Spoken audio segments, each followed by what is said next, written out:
Hello learners, I welcome you all to the second segment of lecture number 38.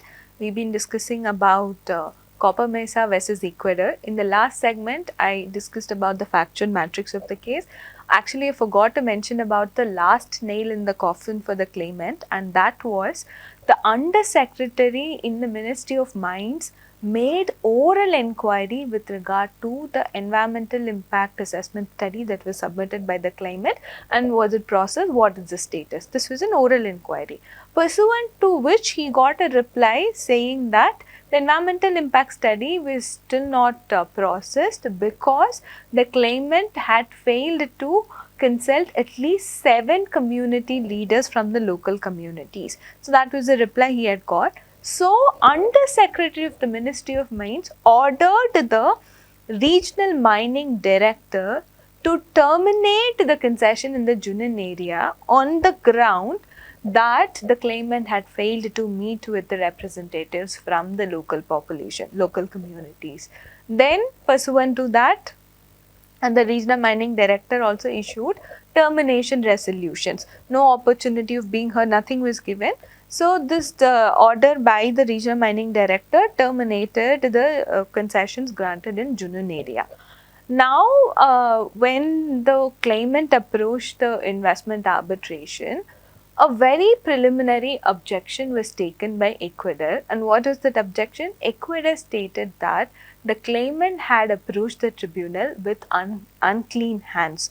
Then the tribunal looked at the legal doctrine of unclean hands under international law and then came to a conclusion stating that doctrine of unclean hands cannot be considered as a jurisdictional objection, but rather it could be, it is something that relates to the admissibility of the investment itself or a substantive merit, but it definitely cannot be considered as a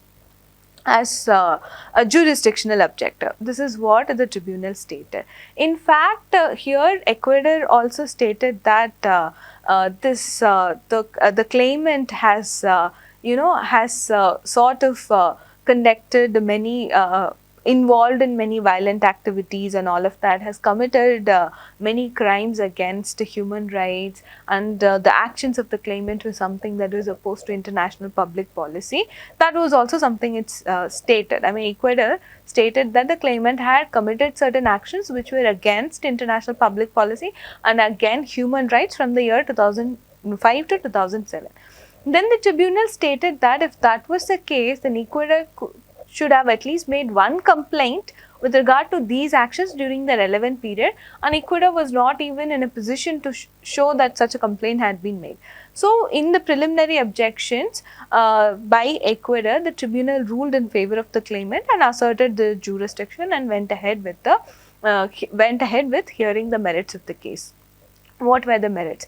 So, basically the claimant stated that Ecuador has violated Article 7 of Canada-Ecuador BIT, which is expropriation provision, and then the claimant also stated that Ecuador has violated FET clause of the BIT, which is given under Article 2(2)(a), and then there was issues with regard to the cost or damages that had to be paid by the parties.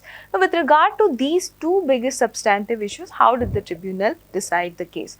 Now, Ecuador stated that the termination resolution that were passed by the regional mining director, that was something that was a legitimate regulatory measure taken by the sub-agency of Ecuador, an agency of Ecuador, for public interest, and that is something that cannot be considered to be expropriatory in nature. This is what Ecuador stated that. Then if we see how the termination resolutions were passed, no opportunity was being heard. So, the tribunal concluded that even if there is a regulatory measure that is taken by the state in exercise of its sovereign power, it still has to be taken with due process, it has to be non-discriminatory, it has to be non-arbitrary, and compensation had to be paid. All of these had to be there. But if we look at the facts of the case, the termination resolutions were arbitrary in nature and due process was not followed, and thus that is violative of Article 7 of Canada-Ecuador BIT, and this also amounts to violation of FET clause as well. This is what the tribunal stated. But for the FET claim, the claimant had many more arguments. One was the arbitrariness, then the lack of stable and predictable framework, and also lack of suitable remedies, judicial remedies and administrative remedies. So that amounted to denial of justice. Then the tribunal stated that the termination resolutions were arbitrary in nature, and that amounts to violation of fair and equitable treatment, and then there were no lack of predictable framework that was provided by Equerra. With regard to denial of justice, we'd seen that there were some judicial remedies that were available, but the tribunal stated that from the facts of the case, it is evident that even the administrative bodies and judicial bodies, at least during the time of Constituent Assembly period, were under extreme high political pressure, and therefore no reasonable remedy was available to the claimant to approach the local courts, and that is something the tribunal stated that it amounts to violation of FET clause.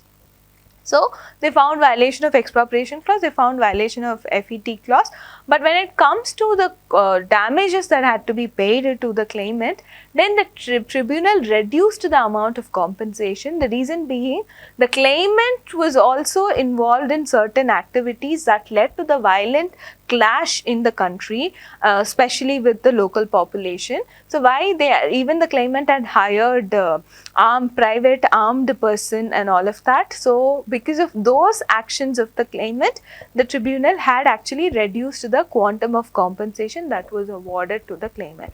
But in effect, they had found the violations of the BIT, but the fact that the claimant had engaged in these practices, violent clashes, only resulted in the reduction of compensation, quantum of compensation.